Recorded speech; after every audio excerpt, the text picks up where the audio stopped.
Hi everyone! Tara samahan niyo ako mag-pick up ng binili kong griller online.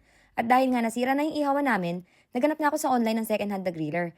Ito yung ginagamit kong app, ang Klein Anzeige. Bala ko lang sana second hand bibilhin ko. Pero nasakto naman may nagtitinda ng brand new. Kaya nag-message na ako at inalam ko yung address kung saan ipipick up. Syempre, tumawa din muna ako at ang bait nga ng seller, pumayag siya. Binigay niya sa akin ng 12 euro at ang original price nito ay nasa 30 plus. O di ba, laking tipid. So nagbas na nga ako at habang nasa biyahe, ginugol map ko na din kung saan ako bababa. By the way, galing ako ng morning shift nito. Dumiretso na ako after duty para makahabol sa bus. Sa mga Pinoy sa Germany na gusto makatipid, maganda talaga yung Klein Anzeige app kasi doon ako madalas namimili ng mga gamit. Doon ko nga din nabili yung second hand kong bike eh. Kaya sa mga di pa nakakaalam at bago pa lang dito sa Alemanya, gamitin niyo na din yung app for tipid tips sa pagbili. Dagdag ko lang din, dyan din ako nakakakuha ng mga pamigay na gamit for free, pero useful at in good condition pa.